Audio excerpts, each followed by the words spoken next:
Next topic. So we're going to talk about chemistry. Ooh. Question for Bobby's topic. the audience here. You're right. And This for is my topic. The two people sitting over there. Do you need to have sex in order to know if they are relationship potential and or to know if you have chemistry with them? Or kiss. I mean, one of the two. Well, there's a wide. Yeah, Like, I'm good with this. I'm good with this. Do you need to have some sort of physical interaction with them in order to know? Okay, so before we punch on here, let me just say that these topics that we're talking about here, we don't just come up with these out of thin air.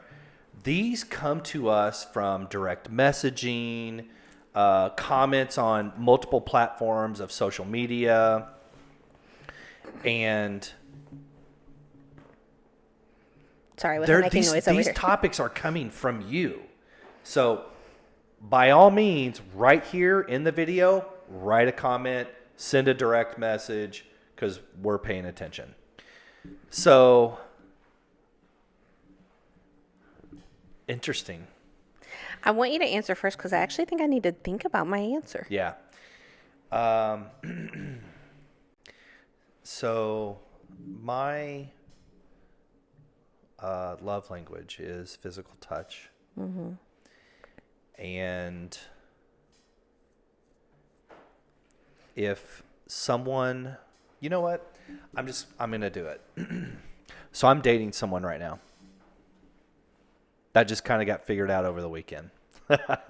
Determined, figured out, agreed upon, whatever. And I initiated.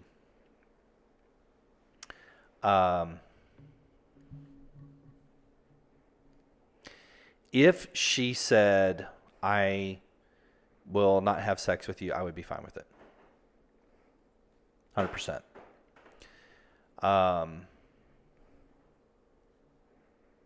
So, I mean, in a nutshell, there's my answer. Now, there's other complications that come with that, like if she were to say that, I would have to start asking the question of myself, okay, for how long? Right. Okay, does this mean we have to be married first? Okay, let's assume that's the answer. And I don't know the answer to that. And then I have to start asking myself, okay, do I want to get married again? Right. You know, so it's dominoes, right? Dominoes.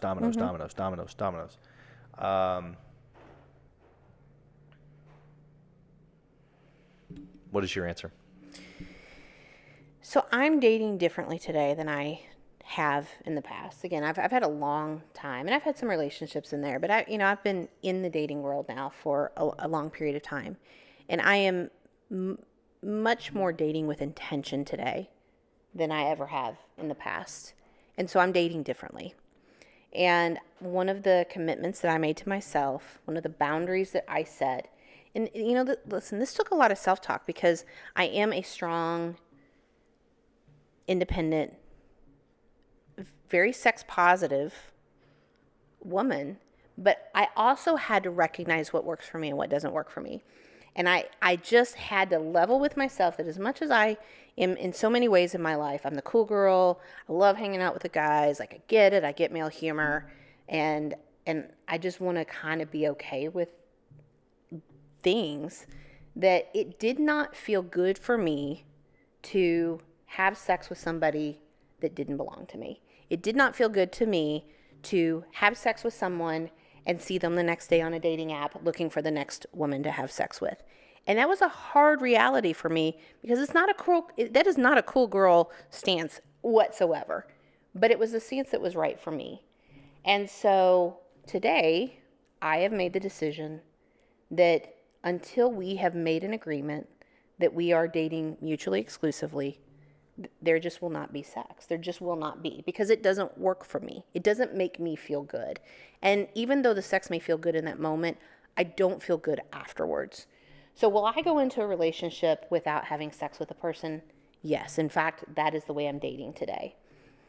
Once we are in that relationship, there are just, we used the word parity earlier. There is just either going to be parity in sex or there's not. And a disproportionate parity in sex would cause me to probably say, again, this is not my person. It's been great. We gave it a try.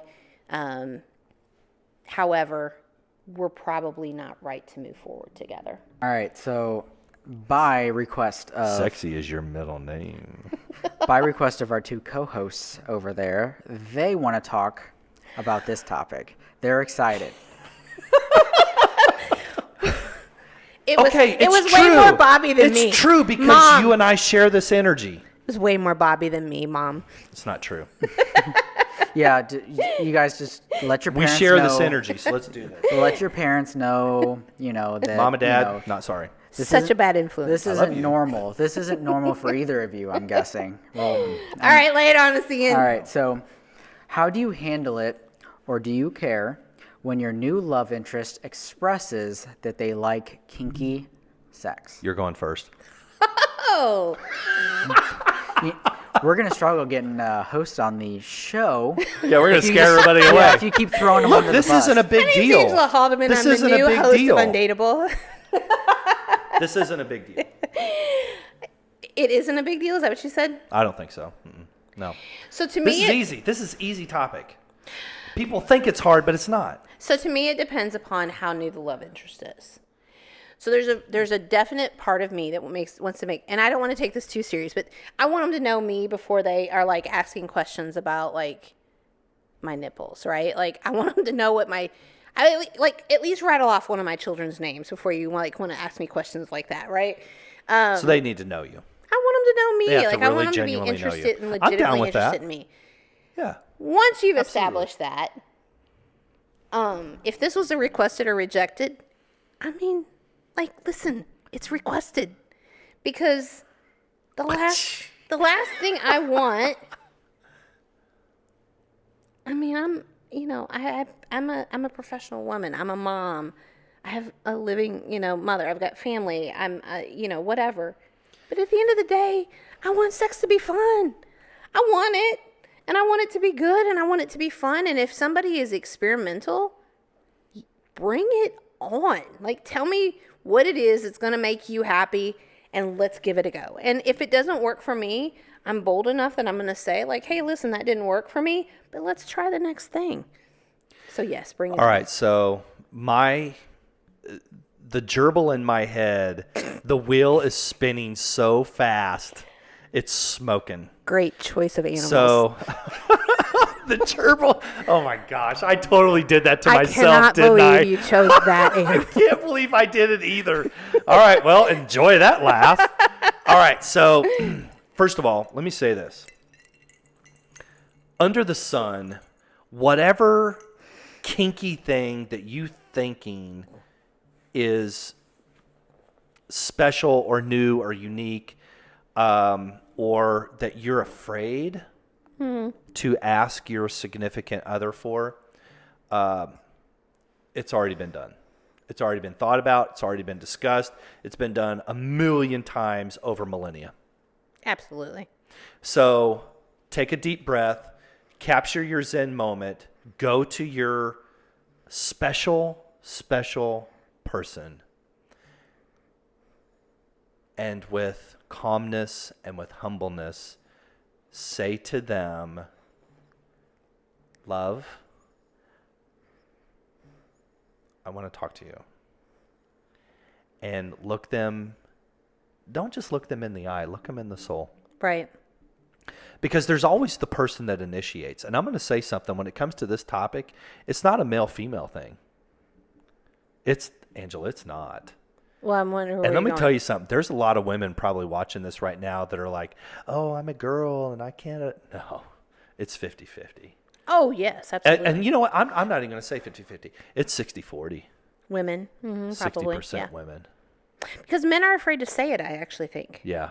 I think men think it before women, but women verbalize it before You know men. what? I'm going to do this. I had a conversation with a very wonderful gal recently who's a viewer, and she was telling me about an experience that she had with someone that was very special to her, and she didn't have the guts to follow through on the thing that she really wanted to do with her Partner, man. yeah. And she was telling me about it, and I'm sitting like, as a dude, and let me tell you, it was provocative. It was, it would make most men, shall we say, pucker. That's even better than the gerbil reference, but go ahead. Yeah, thanks for laughing. I'm glad. I know that you get it. And I'm like, listen, just speak up. Yeah. So there's Just speak up. So I believe that actually the sexual relationship is one of the most is probably the biggest area in a relationship where communication just becomes very, very key. And communication and safety that has been developed and the trust that has been developed between the couple and the ability to be vulnerable with each other and to state what it is that you need and desire, and then to negotiate as a couple on how you're going to handle that moving forward. Yeah. That is the very definition of intimacy. And whatever that looks like for the couple is what it looks like for the couple. And honestly, nobody else's opinion matters. Yeah, it's intellectual property. It is. I've said this before. What happens between him and her behind their closed doors in their monogamous, committed relationship, it's intellectual property, and it's nobody's business but the two of them. And if you want to go a step further, it's nobody's business but between the two of them and Jesus. Absolutely. I'm going to go there. I'm not shy. But listen, I think that any great relationship, you can be scouring the peaks of the highest mountains, going to the most, remote places on earth. But if you have a boring, monotonous sex life, you're probably, somebody's thinking something that they shouldn't be thinking. I mean, there's probably True just a that. reality there. Oh, yes. And so You're so right. if you're going to bring adventure in any one place in your life as a committed couple, because I've already stated like my thoughts on that. As a committed couple, if you're going to bring adventure in any one area of your life, you better be bringing it to the bedroom. Amen. However that works for you guys. Amen. Because you don't have to travel. You don't have to have a whole lot of money. But if you're not connecting and keeping it fresh and sexy in that area and continuing to renew that intimacy that comes out of that, you're probably going to have relationship issues at some point. Ian just closed his I've laptop. really loved having you here. You and I really click because we do have that affinity of coming from the same industry in our daily occupation, and it shows. I dig that. Yeah.